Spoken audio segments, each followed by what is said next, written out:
Hello everyone, in the previous video we did the Upper House Massacre, or the Upper House Game, depending on what you know it by, where we went over the main line a little bit quicker, and in this video we will go over the game again, but this time we're going to go into more of the variations and talk about some of the options that the players might have chosen. So again, this game was played in 1858. Paul Morphy played as white. He played Karl II, Duke of Brunswick, and Comte Isouard de Vauvenargues. I just killed that name, but sorry. So the two players were playing, they were playing black together versus Morphy playing white. So here we go. We're going through it. E4.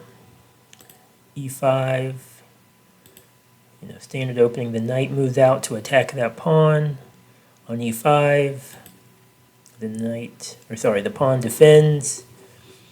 So white strikes back at the center, so now he has two attackers. He has the pawn and the knight attacking. So two attackers, one defender. So now black needs to figure out how to defend again. So instead of directly defending it, he defends it by pinning down this knight. So this knight cannot move, or else the black bishop would take the white queen. So this sort of eliminates an attacker. So now it's just back to one attacker. So white takes, and now if black was to take back, then this variation would look like you see the eval bar on the left side go up. Then white would take, and he does this so that now black wouldn't be able to castle, and then when the king takes back, white would take the pawn in the middle of the board on e5, and then now he's up over 2 points, 2 pawns. So this would be already a big advantage for white. Plus, he's also eyeing the f7 square, which would also be a check and a fork. So that would just be massive loss. In order to not just lose directly, black would have to go back and defend, and like I said, he would be down. So this is why black does not choose to take the pawn, but instead he takes the knight with the bishop. So then white has two options here, but if he takes back with, if he takes back, oh, that's the other variation.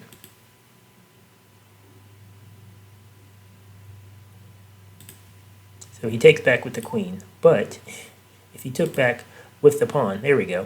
If he was to have taken back with the pawn, now he would have doubled pawns, and doubled pawns are weak because they can't help protect each other. So we avoid double pawns if at all possible. So instead of taking back with the pawn, he takes back with the queen. So now black can safely take back the pawn, and so it's equal material-wise. They both have taken a piece and a pawn, but if you actually look at the eval bar, white's already up a pawn and a half, which is a lot to be up just a handful of moves into the game. Okay, so now white brings out his bishop to c4, and now he's double attacking the f7 square. You can see the two attackers. So in this case, there are two attackers, and there's only one defender because the king is the only piece defending that pawn. So anytime there's more attackers than there are defenders, and that means there's potential trouble. So black needs to get another defender or somehow stop this attack, and so he does that by just moving his knight in the way. And the reason that works is now the queen isn't actually attacking the f7 square anymore, and so now it's back to one attacker but then one defender. So 1-to-1, we're good with that. So in order to try this a different way, white slides his queen over to b3, and now he's double attacking again. So again, two attackers, one defender, that's a problem. So in this position, black goes queen to e7, and now he has two defenders against the two attackers. Again, once it's even, everything's safe. And now white goes in the game, actually goes knight to c3, but a lot of people often wonder what would happen if he had taken on b7 instead, because it looks like he's going to be able to win this rook, because how is black going to save his rook? But black is able to save the rook by going queen to c7, or sorry, queen to c4 check, and then now the queens are in line with each other, so then white would have to take back, black takes back check, and then white might defend, black comes back, and then if you look at the eval bar, it's about 2 points. So this would be an acceptable line for white. He's still winning. You know, this pawn is unprotected, so he'd have to watch out for that, but it's still a fine position. So that's playable. White could have gone down that route, but he did not choose to. So again, instead in the game, he goes knight to c3, and he is protecting the e4 pawn, which was being attacked by the black knight. So he develops a piece and protects a piece. So he's basically doing two things at one time, and any time in chess that you can do two things at one time or with one move, it's always a good thing. You gain what's called tempo, and that's basically, you know, your pieces are getting involved and doing stuff much faster. So in this position, black goes to c6 with the idea this arrow shows you is he wants to push this pawn because that pawn would then be attacking the bishop. So that's his plan. White pins down the knight. So earlier we had a pin against the white knight and the white queen, and now we have a pin against the black knight and the black queen. Same idea as if black was to move this knight, then the bishop would take the queen. So black proceeds with his plan to attack on b5. So now he's threatening to take the bishop, and so he's hoping that the bishop goes somewhere else, right? He's just trying to move this bishop out of the way.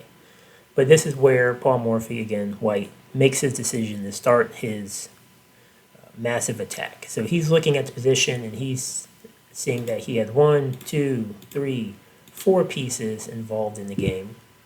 And his opponent has 1, 2 involved in the game. So he has 4 pieces developed to 2 pieces developed. And so when you're ahead in development, sometimes you can use that advantage to start attacking. And basically you're attacking before your opponent is ready. So he continues his attack by sacrificing the knight. And so now black in this position has a choice to make. He can accept the sacrifice, and he would accept the sacrifice by taking the knight, which is what he does. But when you're playing chess and somebody gives you a piece, in this case the knight is worth 3, the pawn is worth 1, so white is giving away 3 points.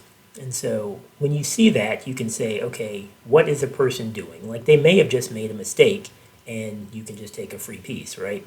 Or they may have a planned attack.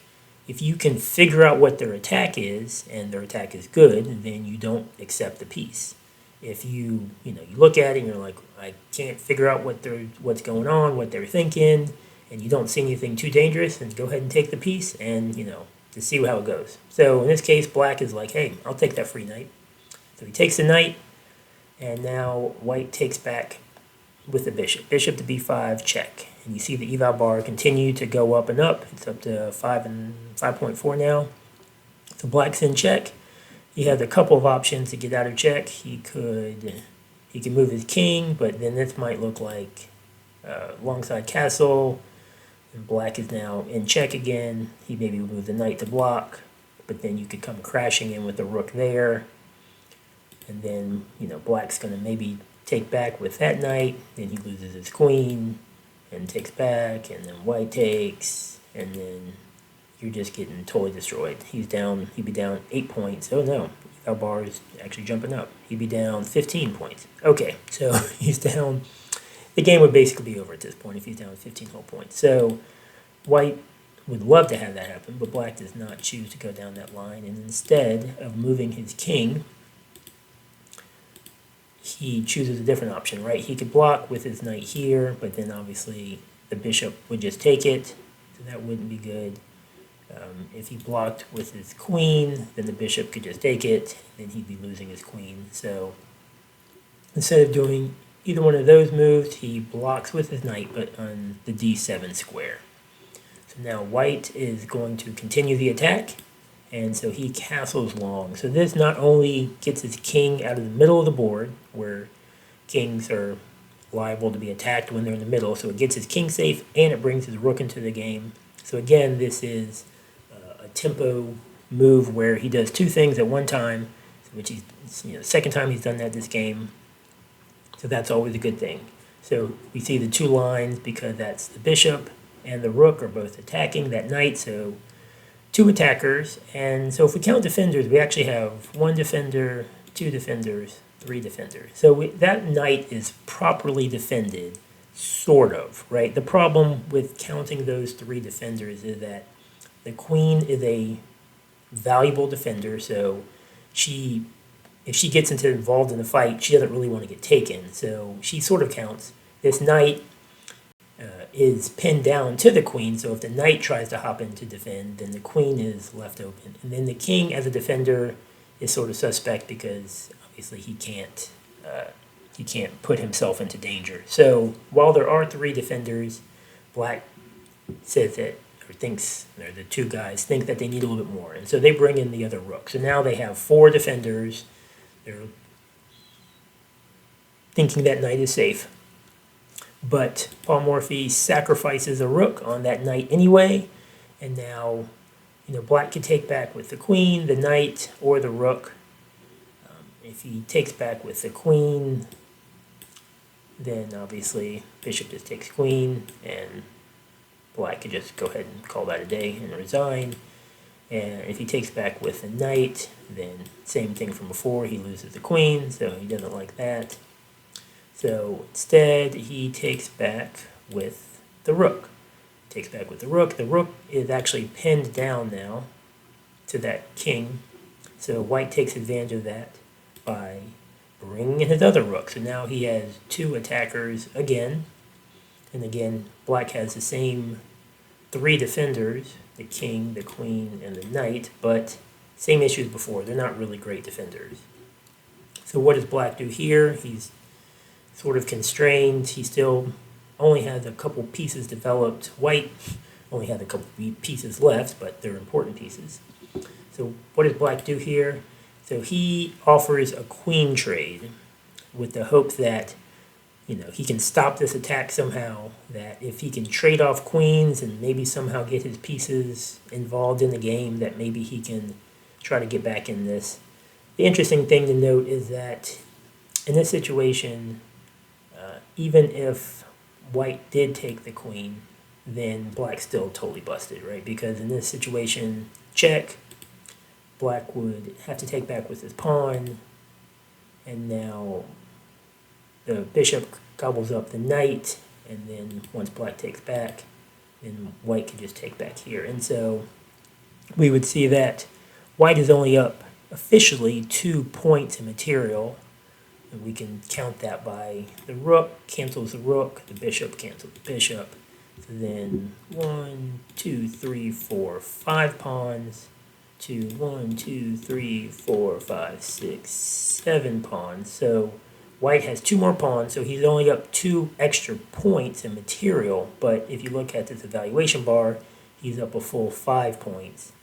And not only that, but black is sort of in a bad position here because depending on where he goes, like let's say he tries to move his bishop, well, that'd just be a terrible move, but let's say that he decides to move his bishop here instead, then white actually has a free move, and he could just take this pawn for free because he has what's called a discovered check. And so then he could have moved that rook pretty much anywhere, and now when black gets out of danger by going here, but he's just totally busted. So moving back to what actually happened in the game is instead of trading queens, white takes with check on d7, so he's attacking the king and the queen. And so the king has to get out of danger. If he was to try to take back with the queen, then obviously the rook just takes, and the game would continue something like this, where you have a queen and the 7 pawns versus a bishop and a knight, or sorry, a bishop and a rook, and 5 pawns So again, small material advantage, but valuation-wise, much better. So instead of taking back with the queen in the game, black takes back with the knight. Okay, so this, if you see the eval bar now says that there's a M2, which means mate, checkmate in 2 moves. And the idea here is that white is looking at this D8 square and thinking, okay, if I can get my rook to that D8 square, then black's going to be in a lot of trouble. But right now, this knight is in the way. Is there any way I can get this knight out of the way? And so if you're not familiar with this game, then you can pause it and see if you can figure out what white's next 2 moves are to finish off this game. Okay, and so white chooses a forcing option, and he goes queen to B8. Again, if you're sort of scoring at home, that's considered probably a brilliancy or a double exclam, or that's a great move. Anytime you can sacrifice your queen to set up a checkmate, that's always very cool.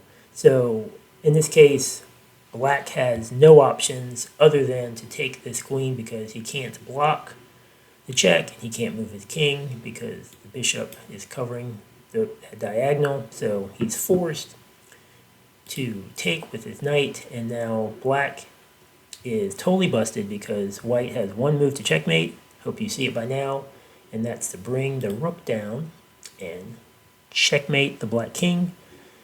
The king cannot take the rook because the bishop is protecting it, and the king can't step forward because the bishop is controlling that square, and he can't move to d7 because the rook is controlling that square, and no other piece can come out or come over to help. So that's checkmate. That's the end of the game. That's the Opera House game. Again, one of the most classic instructional chess games ever played. Again, we have a video that was a little bit shorter that shows the quick and dirty of it, but this is a longer version. So go memorize this game. If you do that, you'll get better at chess.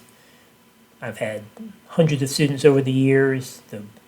I don't know, probably had a couple of dozen that have memorized this game, and they always come back and they're much stronger players afterwards. It's only 17 moves. If you don't go into the variations, it's just 17 moves, so you just have to remember relatively brief amount of material, but it'll give you lots and lots of benefit. One last quick note, if you sort of notice that white didn't move pawns on either side of the board, all 3 are in their original start position. He ultimately sort of funneled all of his pieces up through the middle of the board where all the action was, and was able to attack by just maneuvering them around his pawns instead of moving them up. And black has 2 pieces that literally never moved in this game.